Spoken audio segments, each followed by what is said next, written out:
ಈ ಒಂದು ರಾಸಾಯನಿಕ ಕ್ರಿಯೆಯನ್ನ ಗಮನಿಸಿದಾಗ ಯಾವ ವಿಷಯದ ಬಗ್ಗೆ ಈ ವಿಡಿಯೋ ಇರಬಹುದು ಎಂಬುದನ್ನ ತಾವು ಕಲ್ಪಿಸಿಕೊಳ್ಳಬಹುದು.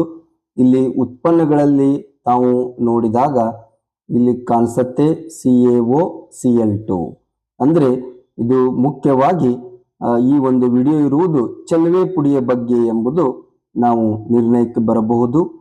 ಹಾಗಾದರೆ ಈ ಚಲವೆ ಪುಡಿಯನ್ನ ತಯಾರಿಸುವುದು ಹೇಗೆ ಮತ್ತು ಅವುಗಳ ಉಪಯೋಗಗಳೇನು ಎಂಬುದನ್ನ ಕಥೆಯ ಮೂಲಕ ತಿಳಿದುಕೊಳ್ಳುವ ಒಂದು ವಿನೂತನ ಪ್ರಯತ್ನ.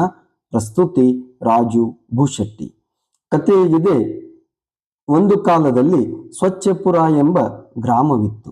ಆ ಗ್ರಾಮದ ಜನರು ತಮ್ಮ ಬಟ್ಟೆಗಳು ಹೊಳೆಯುವಂತೆ ಇರಬೇಕು, ಕುಡಿಯುವ ನೀರು ಶುದ್ಧವಾಗಿರಬೇಕು ಮತ್ತು ಸುತ್ತಮುತ್ತ ರೋಗಾಣುಗಳು ಇರಬಾರದು ಎಂದು ಬಯಸಿದರು. ಈ ಕಾರಣಕ್ಕಾಗಿ ಅವರು ವಿಜ್ಞಾನಿ ಡಾಕ್ಟರ್ ಕ್ಲೋರಿನ್ ಅವರ ಬಳಿ ಸಹಾಯವನ್ನ ಕೇಳ್ತಾರೆ. ಆಗ ಡಾಕ್ಟರ್ ಕ್ಲೋರಿನ್ ಅವರು ಶುಷ್ಕ ಅರಳಿದ ಸುಣ್ಣ ಅಂದ್ರೆ CaOH ಎಂಬ ಆತ್ಮೀಯ ಸ್ನೇಹಿತನನ್ನ ಭೇಟಿ ಆಗ್ತಾರೆ. ಆಗ ಡಾಕ್ಟರ್ ಕ್ಲೋರಿನ್ ಮತ್ತು CaOH ಇಲ್ಲಿ ನೋಡಬಹುದು ಪ್ರತಿವರ್ತಕಗಳಲ್ಲಿ ಇವರಿಬ್ಬರು ಸೇರಿಕೊಂಡು ಒಂದು ಹೊಸ ಉತ್ಪನ್ನವನ್ನ ಅವರು ಸೃಷ್ಟಿಸ್ತಾರೆ, ಹೊಸ ಪದಾರ್ಥ ಸೃಷ್ಟಿ ಮಾಡ್ತಾರೆ. ಅದುವೇ CaOCl2 ಅಂದ್ರೆ ಅದರ ಹೆಸರೇ ಚಲವೆ ಪುಡಿ. ಹಾಗಾದರೆ ಈ ಒಂದು ರಾಸಾಯನಿಕ ಕ್ರಿಯೆಯನ್ನು ತಾವಿಲ್ಲಿ ಗಮನಿಸಬಹುದು. ಚಲವೆ ಪುಡಿ ಉಂಟಾಗಿರುವುದು CaOH ಪ್ಲಸ್ Cl2 ಎರಡು ಸೇರಿಕೊಂಡು. ಈಗ ಚಲವೆ ಪುಡಿಯು ತನ್ನ ಉಪಯೋಗಗಳನ್ನ ಅಭಿಮಾನದಿಂದ ತಾನೇ ತಿಳಿಸಿಕೊಡತ್ತೆ. ಚಲವೆ ಪುಡಿ ಹೇಳುತ್ತೆ ಹಲವಾರು ಉದ್ದೇಶಗಳಿಗೆ ಜನರು ತನ್ನನ್ನು ಬಳಸಿಕೊಳ್ತಾರೆ. ಮೊದಲನೇದಾಗಿ ನಾನು ಬಟ್ಟೆಗಳನ್ನು ಬಿಳಿಯಾಗಿಸಬಲ್ಲೆ.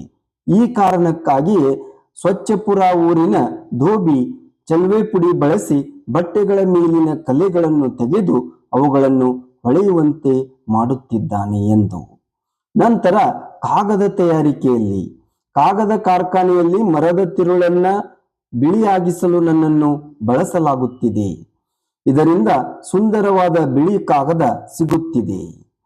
ಕುಡಿಯುವ ನೀರನ್ನು ಶುದ್ಧೀಕರಿಸಲು ಗ್ರಾಮದ ನೀರಿನ ಟ್ಯಾಂಕ್ ಅನ್ನು ರೋಗಾಣುಗಳಿಂದ ಮುಕ್ತಗೊಳಿಸಿದ ಕೀರ್ತಿ ನನಗೆ ಸಲ್ಲುತ್ತದೆ ಎಂದು ಕ್ಲೋರಿನ್ ಹೇಳುತ್ತೆ.